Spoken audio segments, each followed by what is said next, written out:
I was up way too late last night stitching a fence post with gray floss. I'm Michelle, this is my romantic tangle, and this is Mad Bluebird. It's a Bucilla kit. It is one of my whips that went missing a couple of months back, and I found it. I was going through a bag of yarn where I would never have thought to go looking for a cross stitch piece, but that's where it was. Probably I was working with stuff really late at night and scooped it all up to clear it out of the room before I went to bed, and he wound up in with the yarn, but I found him. And I am stitching the fence post, which would normally be kind of tedious. There are lots of shades of gray there. But it's been a stressful week. There are horrible things happening on a global scale. There have been some horrible things happening in our little small town. There's been some stuff going on around the house that wouldn't register as a blip to anyone but the people who live here. But at the same time, it's a hassle to deal with frozen pipes, so my nerves are shot. My patience is shot, and I have been focusing all of my weird energy on stitching this fence post. And there's not much fence post left, so if I don't think about the amount of back stitching that is still left, and I don't think about the little confetti stitches I missed around his eyeballs because I didn't realize that they were hiding under the back stitching, I could actually finish this guy. I mean, even if I just get the fence post finished and have the rest of it to deal with later, that is progress in the right direction, and that is not a bad thing. He's fun. It's an older Bucilla kit. I think they have been making this one for a lot of years, and I don't know how old this one is. I got it at the thrift shop. The floss is not great. It's noticeably thin. But at the same time, even though I can tell it's not quality floss, I could stitch with it just fine, and I love this piece. I don't wish I had swapped it out for DMC. I'm too cheap to do that. Not when I have a perfectly good $2 kit, perfectly adequate, maybe not good. I'm flexible when it comes to my supplies. So I have a Mad Bluebird, and I have blue jays. I have called the blue jays a bluebird. I have called this guy a blue jay. I am never going to refer to the right project. Going forward, it's not going to happen, and I'm not going to lose any sleep over it. The other thing I've been working on is carps. And the shading of this fish is so much fun. This is a very stitchable project, and this is the edge of the fish, so I've been working my way up, and then I'll go around the swoop of his tail, and then I'll finish the stuff beside him. I mean, I'll change my mind and totally do something else, but for the moment, that is the plan, and I love the way this is working.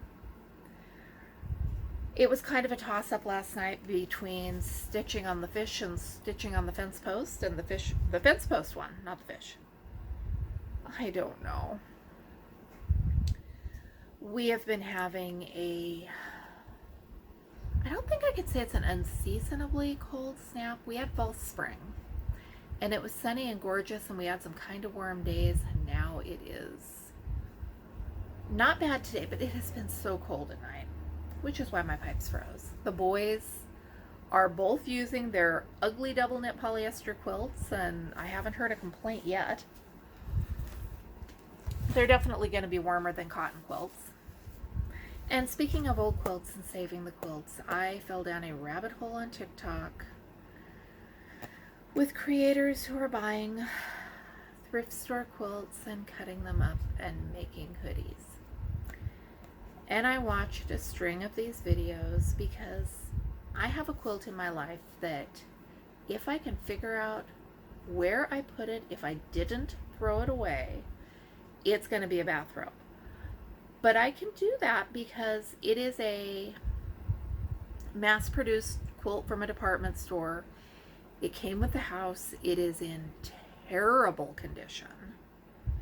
It doesn't have a lot of redeeming values, except it is a double wedding ring quilt in a nice color palette, and the drape and softness of the fabric is fantastic. So I could totally justify repurposing that into something else. But for the most part, I don't like cutter quilts. The idea of cutter quilts, especially if they're not totally thrashed, it just gets my dander up.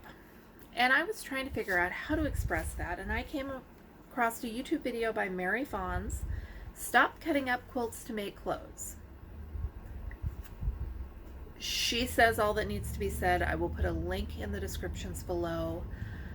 She really helped me solidify how I felt about it, because if you're taking something that is 100 years old and you're modifying it to fit a trend, especially if you're doing it with the intention of selling it to someone else and not keeping it for yourself.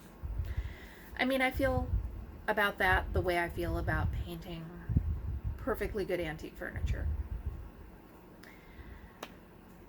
But you know, if it's yours and you're doing it because you want to keep it that way, that's different. The quilts that I saw in the videos I watched were definitely on the newer side, but wow, there was some effort that had gone into those. And then I went to run errands today. My husband had asked me to fill up the pickup truck with gas because he isn't always able to get to the gas station when the gas station is open with his work schedule. I don't like driving the pickup truck, especially when I have other errands to run, because I'm not taking that pickup truck into the parking lot of the grocery store in town. I'm just not.